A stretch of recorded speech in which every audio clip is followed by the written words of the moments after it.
ये जो so called cease fire है जी। अभी फिर से एक बार भयानक युद्ध भड़केगा। हाँ। इजराइल नहीं छोड़ेगा 100%। अच्छा। कई लोग खुशियां मना रहे हैं, कई लोग खुशियां मना रहे हैं, और पाकिस्तानी तो बहुत, जैसे कि वही ऑपरेशन सिंदूर में जूते खाने के बाद फिर पाकिस्तानी खुशी मना रहे हैं, तो ईरान के लिए भी पाकिस्तानी खुशी मना रहे हैं। मैं सिर्फ एक बात ये कह रहा हूं कि इजराइल फिर से ठोकेगा ईरान को बुरी तरीके से, और अमेरिका को आज नहीं तो कल नहीं तो परसों इसमें आना पड़ेगा। ये इनकी मजबूरी है। इजराइल ने तेहरान में रेडार साइट पर हवाई हमले किए। ईरानी मीडिया कह रहा है अटैक के बाद मौके पर 3 धमाकों की आवाज आई। इजरायली सेना ने हमलों की पुष्टि की है। ईरान ने पहले सीज फायर तोड़ा, नेतन्याहू ने कहा है सीज फायर तोड़ने के जवाब में हमला जरूरी है, नेतन्याहू ने कहा। ईरानी राष्ट्रपति मसूद पेज़ेश्कियान का बड़ा बयान। चीज कहना चाहूंगा रेडार पे। हाँ। ये जो रेडार मारा, ये कोई सिंपल रेडार नहीं था। हाँ। ये VHF वाला रेडार था जो वेरी हाई फ्रीक्वेंसी। हाँ, वेरी हाई फ्रीक्वेंसी। हाँ। ये क्यों कह रहा हूँ, हाँ। ये स्टेल्थ फाइटर्स को लोकेट कर लेता, अर्ली वार्निंग देता है। अच्छा। ये रेडार कोई मामूली रेडार नहीं है। अब आप घटनाक्रम को जोड़िए। हाँ। इधर से निकल गया माल। हाँ। अगर निकल गया, यूरेनियम निकल गया। हाँ। और उधर स्टेल्थ फाइटर को इन लोगों ने देख लिया था। हाँ। इसका मतलब ये रेडार अगर वहां एक्टिव था, हाँ। ये एक रेडार है रेजोनेंस रशियन, हाँ। उसके उस पर बना हुआ है, और ये गादर रडार है। तो मतलब इन्होंने वक्त से देख लिया था बॉम्बर आ रहे हैं। लेकिन उसमें रेजोल्यूशन नहीं होता है मारने का। अच्छा। वो देख तो लेता है, देख ले तो अलर्ट तो कर ही दिया। 1100 किलोमीटर दे सकता है, 300 किलोमीटर की आप ये कह रहे हैं कि उधर से बॉम्बर्स ने उड़ान भरी, इधर इनको पता चल गया कि बॉम्बर्स आ रहे हैं, इन्होंने टाइम रहते यूरेनियम वहां से खाली किया और वहां पर फिर बॉम्ब गिरे तो क्या हासिल हुआ। ओ, तो ये है बड़ी तस्वीर, इसको समझिए। अगली खबर देखिए। सीज फायर के बाद टेल अवीव में जश्न का माहौल। इजरायली पीएम का लोगों ने किया स्वागत, जोरदार स्वागत। लोगों ने नेतन्याहू को विक्ट्री साइन दिखाए। सीज फायर के बाद नेतन्याहू का राष्ट्र को संबोधन, पीढ़ियों तक याद रखी जाएगी जीत। बोले अगर ईरान पर कार्रवाई नहीं होती तो इजराइल को विनाश के खतरे का सामना करना पड़ता। देखिए, ये बात तो तय है कि जो आज होने वाला था उसको कुछ महीनों या कुछ समय के लिए टाल तो दिया है इजराइल ने, लेकिन इजराइल इस बात से बड़ा नाखुश होगा कि एक अमेरिका गया भी और उसने काम, एक तो एहसान का बिल भी फाड़ दिया, काम भी नहीं किया, दूसरे रिजीम चेंज को लेकर क्लियर मना भी कर रहा है कि हम रिजीम चेंज के तो ऑब्जेक्टिव ही नहीं था। भाई हम बार बार दिनेश भाई क्या बात करते हैं, इंटेंट और कैपेबिलिटी की बात करते हैं जी। आपने कैपेबिलिटी उनकी ज्यादा डैमेज नहीं करी, इंटेंट उनका वैसे का वैसा ही है, तो आपने हासिल क्या करा। अब इसका एक ही तरीका है, एक तरीका है कि इस बार ईरान के अंदर जाओ और फिर काम या तो मत जाओ, या तो मत जाओ, और अगर जाओ तो फिर काम पूरा करके आओ। ये आधा अधूरा काम छोड़ के मत आओ कि वहां पे आसिम मुनीर ने फोन कर, अरे सर आप नोबेल प्राइज वाली बात भूल गए क्या। अच्छा सीज फायर, अरे मुझे तो नोबेल, ऐसा मत करो। अगर आप ऑपरेशन कर रहे हैं इस बार, और मैं एक और बात बता दूं जी। ये जो सो कॉल्ड सीज फायर है जी। अभी फिर से एक बार भयानक युद्ध भड़केगा। इजराइल नहीं छोड़ेगा 100%। अच्छा। कई लोग खुशियां मना रहे हैं, कई लोग खुशियां मना रहे हैं, और पाकिस्तानी तो बहुत, जैसे कि वही ऑपरेशन सिंदूर में जूते खाने के बाद फिर पाकिस्तानी खुशी मना रहे हैं, तो ईरान के लिए भी पाकिस्तानी खुशी मना रहे हैं। मैं सिर्फ एक बात ये कह रहा हूं कि इजराइल फिर से ठोकेगा ईरान को बुरी तरीके से, और अमेरिका को आज नहीं तो कल नहीं तो परसों इसमें आना पड़ेगा। ये इनकी मजबूरी है, और उसका भी कारण मैं आगे बताऊंगा। ये जो सिग्नलिंग कर रहा है ना चाइना को ट्रंप, ट्रूथ सोशल पे डाल रहा है कि चलो तुम ईरान से तेल खरीद लो। आपने देखा होगा कि बेटा तुम जाके, अरे चाइना तुम्हारी परमिशन ले रहा है तेल खरीदने से पहले। 1.8 million barrels a day, 90% of Iran's export of oil goes to China. China आपकी परमिशन कब मांग रहा है ट्रंप साहब? चाइना तो खरीद रहा है धड़ल्ले से। ये कह रहे हैं कि तुम ईरान से खरीदो, भाई मुझसे भी खरीद लेना थोड़ा। अच्छा अच्छा अच्छा अच्छा, ये उस तरह की बात हो गई। अपना बिल फाड़ रहा है, ये अपने एक तो अपना बिल फाड़ रहा है और साथ में ये भी कह रहा है कि आज मैं सूर्य को पूर्व से उगने की इजाजत देता हूं। पूछ कौन रहा है आपसे? सीज फायर के बाद ईरान में भी जीत का जश्न। तेहरान में लोगों का सड़कों पर जश्न, पोस्टर बैनर झंडे लेकर सड़कों पर उतरे लोग, इजराइल को युद्ध में हराने का दावा। ये देखिए, मैं ये सोच रहा हूं कि हारा कौन है इस युद्ध में। नहीं देखिए, मैं एक बात बताऊं आपको, ये बिल्कुल पाकिस्तानी चीज हो रही है ईरान के अंदर। हर जगह पोस्टर लगवा दो, ईरानी कह रहे हैं हम पे हमला हो गया, ईरानी हर जगह गिड़गिड़ा रहे हैं, यूनाइटेड नेशंस में कह रहे हैं कि रोको रोको रोको, सब जगह रोको रोको, हाथ पैर जोड़ रहे हैं, फिर कह रहे हैं हम जीत गए। ये पाकिस्तानी ब्लड है थोड़ा बहुत इनमें, मैं बता। लेकिन मेरे को एक चीज लग रही है सर, नहीं है, नेबर का असर है। मैं एक ऐसे लड़के को जानता हूं जो फेल हो जाता था या सप्लीमेंट्री आती थी उसकी, तो जाके पड़ोसियों को पहले मिठाइयां बांटना शुरू कर देता था। मैंने पूछा क्यों? बोले मार्कशीट देखने ना शुरू कर दें। ये अगली खबर देखिए। सीज फायर के बाद इजराइल के सुरक्षा मंत्री का बड़ा बयान।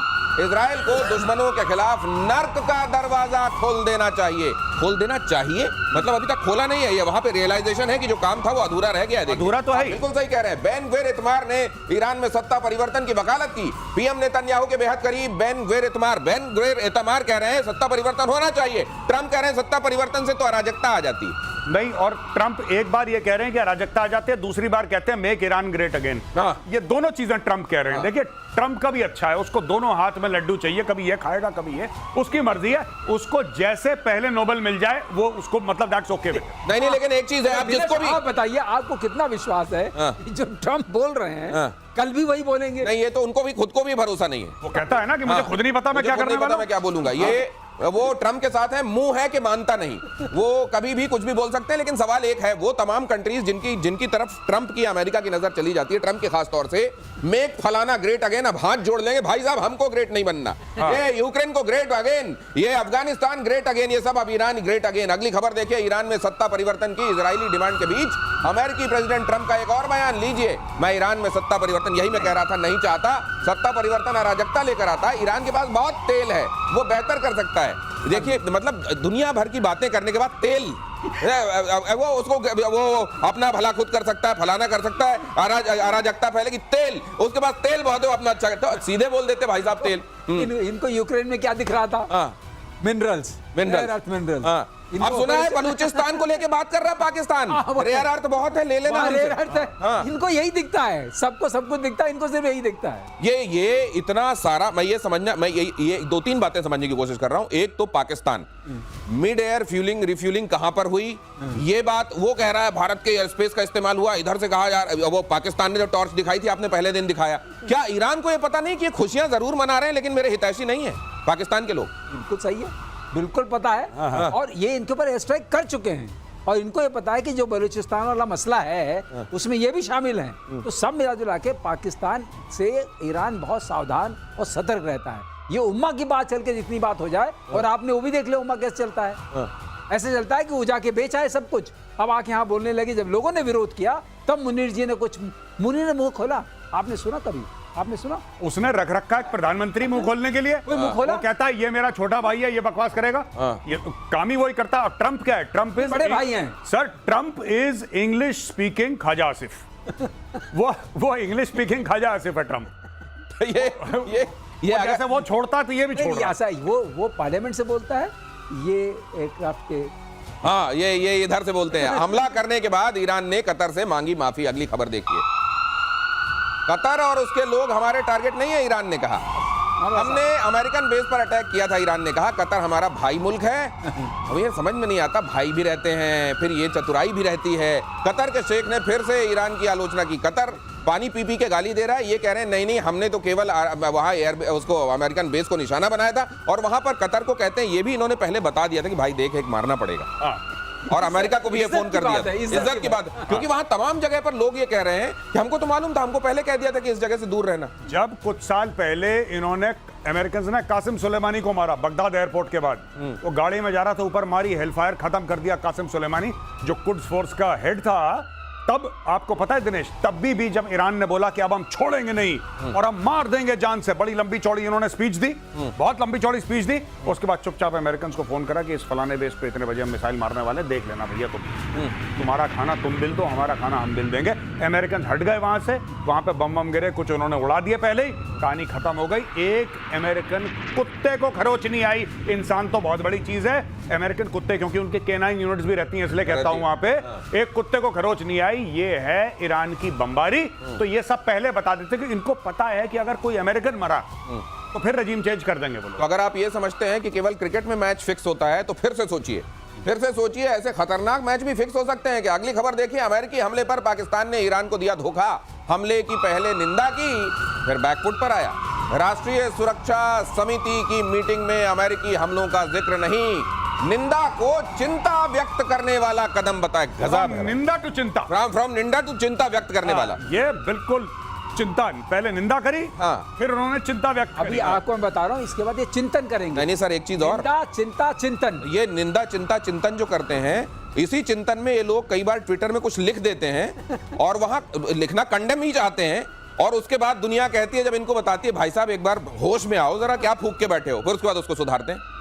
तो ये देखिए सिंपल सी बात है। जो इनकी नेशनल सिक्योरिटी कमेटी की मीटिंग हुई थी, वहां पे लोग कह रहे थे कि अब आसिम मुनीर उठेंगे और अब आसिम मुनीर बोलेंगे कि अमेरिका तुमने बहुत, वो तो नमक खा के आया व्हाइट हाउस से, वो नमक खाकर आया है, गोली ट्रंप नहीं का। खाना चाहता। वो गोली नहीं खाना चाहता, वो किस मुंह से करेगा? तो ये नेता जो इन्होंने नेता वेता पाल रखे हैं कि तुम जैसे हमारे नहीं होता कि नेता सामने चलते हैं तो छोट भैया नेता पीछे चलते हैं, हाँ, नेताजी जिंदाबाद। जिंदाबाद, हाँ, नेताजी हाँ, जिंदाबाद, जिंदाबाद, हाँ। ठीक है। हाँ। तो बबलू भैया जिंदाबाद टाइप के, तो ये चलते हुए आगे आगे, तो इसने छोट भैया नेता पाल रखे हैं। अब वो छोट भैया नेता कह रहे हैं हम ईरान को कंडेम करते हैं। आसिम मुनीर ने बोला तुम्हारा दिमाग खराब है, तुम अमेरिका को कंडेम करोगे, तुम्हारी फिर उन्होंने चेंज करा, बोला नहीं हमें फिक्र बहुत है यार, ईरान पे बम मार दिया, ज्यादा मार वी आर दिया। कंसर्न्ड अबाउट अब ऐसा है, हमने जो लाइन याद जा रही है बहुत अच्छी लाइन है, इसमें फिट बैठती है।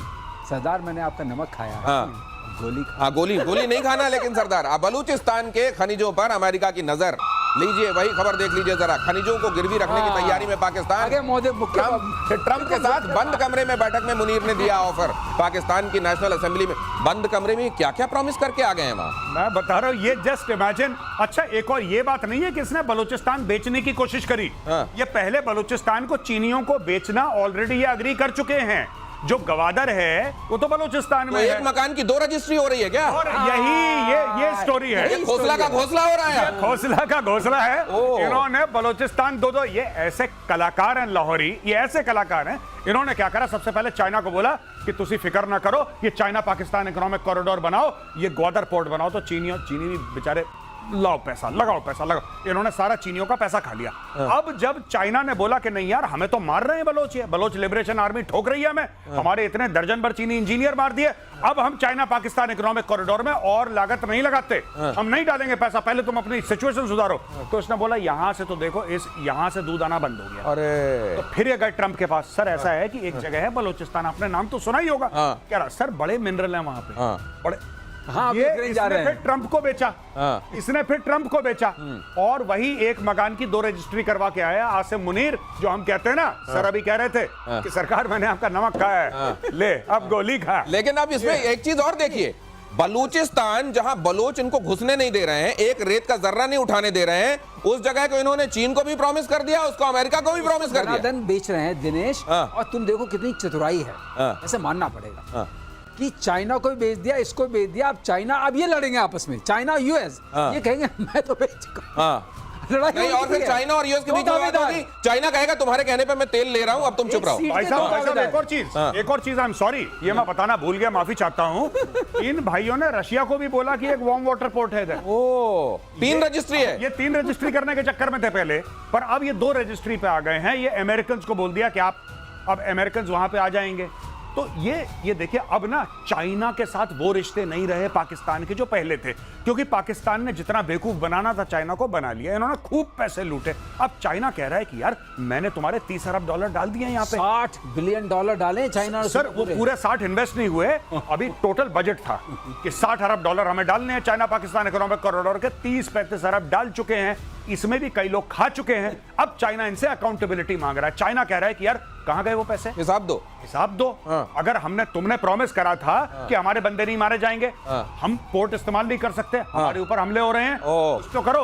अब इन्होंने चुपचाप गया, खाना खाते खाते बर्गर मुंह में डाला, इसने बोला mister Trump, you can take Balochistan, 44% of Pakistan's landmass, please take, no problem. और मैंने सुना है चाइना को ये कह रहे हैं कि दुनिया का लेके हम कहीं गए नहीं, तुम्हारा लेके भाग जाएंगे क्या? अगली खबर, ईरान ने एटमी प्लान शुरू किया तो फिर हमला करेंगे।